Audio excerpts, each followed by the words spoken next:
So I've had some reader questions over the last couple of weeks that I thought would be nice to answer in a video. One person has a question, then many more probably do as well.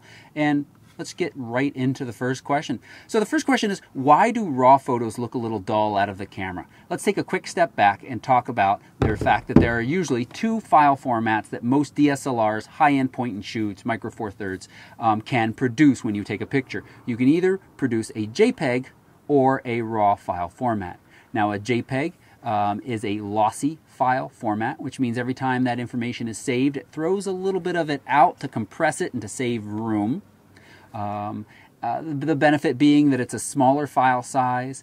It's everywhere. You can just pass it to anybody and they're going to be able to look and view a JPEG image on any modern computer. It doesn't even really have to be modern. JPEG has been around for quite some time. A RAW file format, on the other hand, is larger. There's more information in there to work with, and we'll talk more about that in a second. It's usually proprietary. Each camera manufacturer has a RAW file format that their Canon produces. Canon is Canon RAW file format, CR2 files. Nikon is another file format. Olympus has another. You get the picture. It is not lossy. It is lossless. So there is no information thrown out when you save that image. As a consequence, it is much larger, and as I said, proprietary. You need special software to view it. So why would you want to shoot in RAW? Well, again, let's take a step back. When you shoot a JPEG, the camera captures a RAW, passes that information along to the processor in the camera.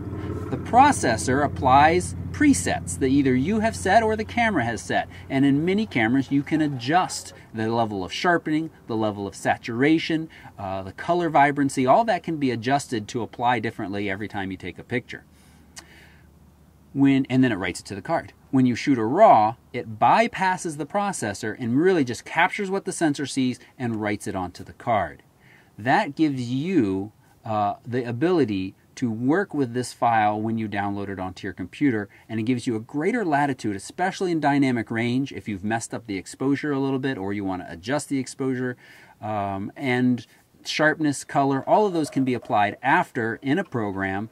And you can make adjustments. Once a Lightroom has kind of been stamped with those once a JPEG has kind of been stamped with those presets, what you see is what you get. You can't do a whole lot of changing as far as sharpness and things like that goes. You can edit it to some degree, but not nearly as much as a RAW. So straight out of the camera, RAWs look kind of blah, but it gives you a lot more latitude when you open them up and work with them in a program. So that's why they look kind of blah. I do shoot RAW 99.9% of the time. It's very rare that I shoot just JPEG. The extra size trade-off, the slower processing, the fact that it's proprietary, those are all trade-offs that I'm certainly willing and happy to deal with, because when I put that image, or when I open that image up in Lightroom, the amount of work and editing I can do on it is just so much greater than a JPEG. I have a link, one of my favorite pictures that I've taken in the last year, very nice fall bridge foliage picture. I really screwed up the exposure. I wasn't watching what I was doing. I was able to save it in Lightroom, and I think it's really, really nice. And if I had shot that in JPEG, I would not have been able to do that. Good question. All right, another question is, what is bulb mode? So somebody was playing around with their camera the other day. I think they had it in shutter speed mode TV, if you're in Canon there. And they were dialing it, and noticed that the shutter speed was going up and up and up and up, and they hit 30 seconds, and then after 30 seconds it said bulb. What is bulb mode? Bulb mode is the term comes from the older days when you had a bulb, an actual little air pressure shutter release. As long as you held that, the shutter stayed open. Now, it's basically the same today. When you put it on bulb mode, as long as you hold down as long as you hold down the shutter button, the actual shutter is going to stay open. Now, that's not a great way to do it, because you're going to jiggle the camera a whole lot, and plus your finger's going to get tired. So they sell really cheap remotes, or more expensive remotes, that let you do the same thing. You basically can push a button and kind of lock it in place, and the shutter will stay open for as long as that is held down or locked into place. Why would you want longer than 30 seconds? Mostly star photos. You can shoot, I've shot exposures as long as 20 minutes. maybe longer. I think 20 minutes is the longest I've shot. And you get these nice kind of cool star trail photos. I'm sure there are other examples, but basically it has to be very, very, very dark because think about, for 30 seconds, a minute, 5 minutes, that shutter capturing, or sorry, that sensor capturing all that light, it's going to be very bright very quickly. So that's what bulb mode is. Shutter stays open as long as you hold the button down, and it's quite handy. Now, oops, I lost my questions. Is there a way to have a little F number and have everything in focus? So we're talking here about aperture.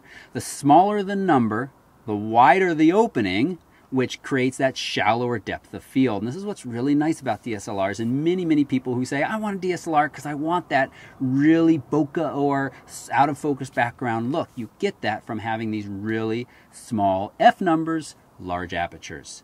The answer is no, there isn't.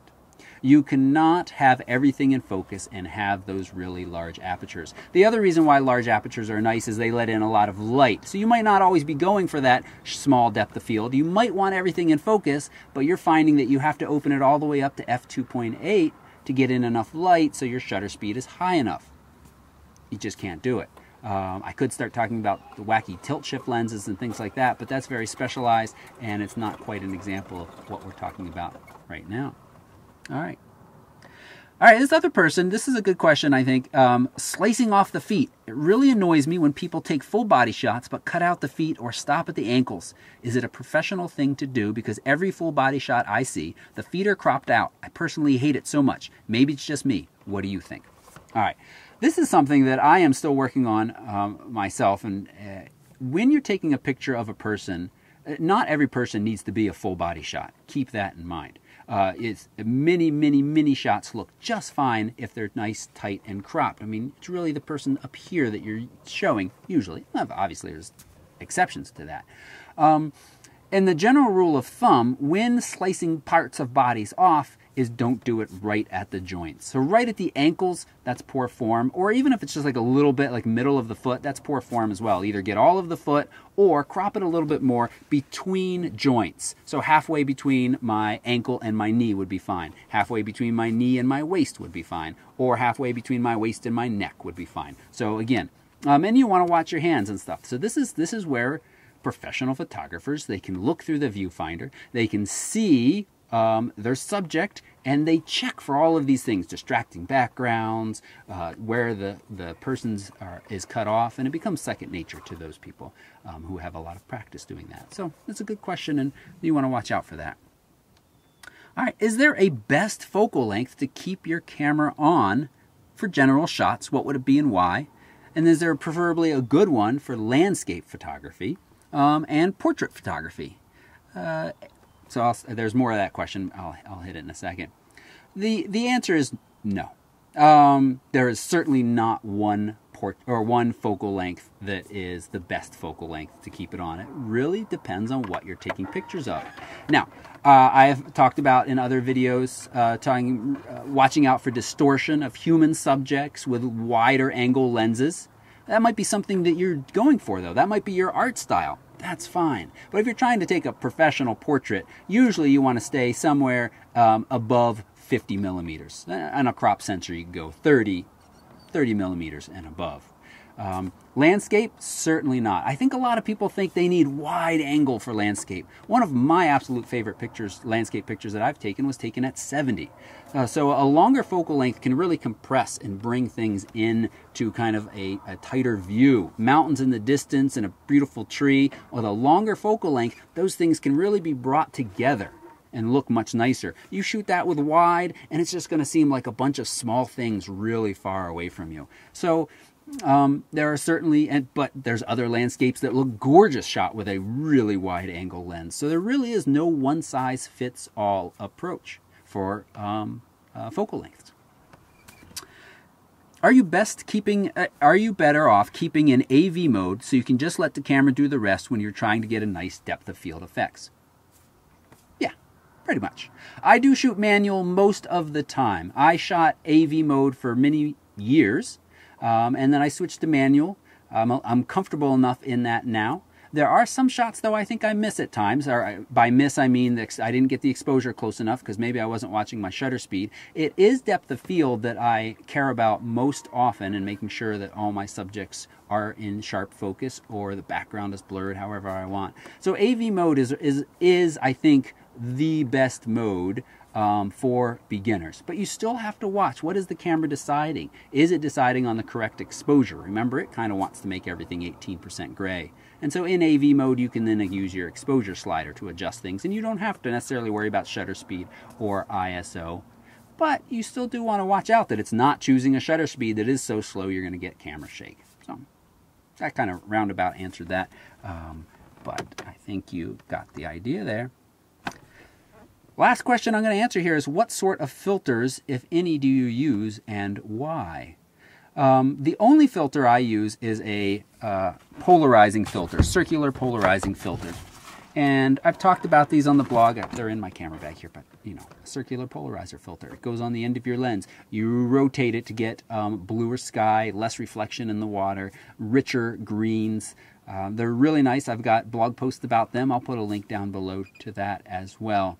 There are certainly other filters that have a lot of use. I just don't use them. A neutral density filter just cuts down the amount of light entering into your lens, kind of like sunglasses for your lens. That's pretty nice, especially if you're trying to get a slower shutter speed on a sunny day. Why would you try to get a slower shutter speed on a sunny day? Maybe you want to take a blurry waterfall picture. So neutral density filter is one way to do that. There's also variable neutral density filters that allow you to rotate, and as you rotate, it actually gets darker or lighter in several stops. You can control that difference.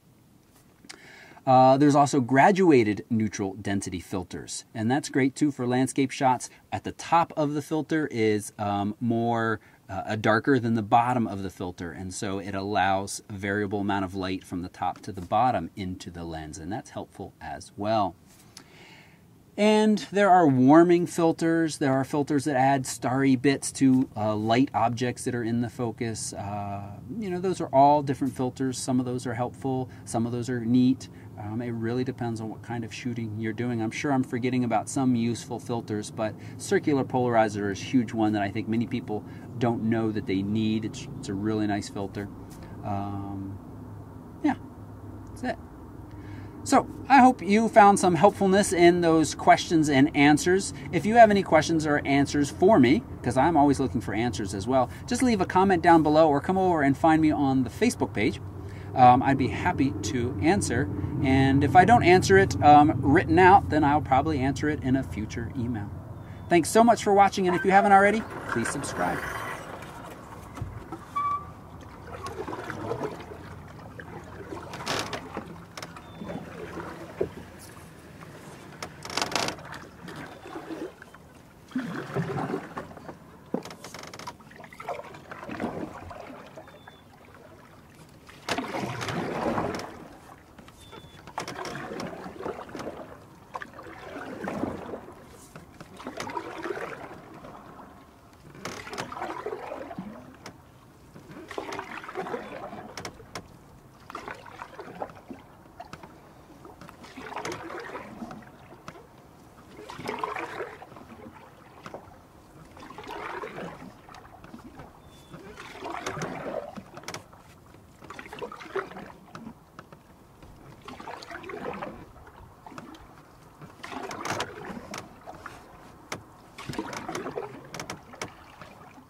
Row, row, row your boat gently down the pond.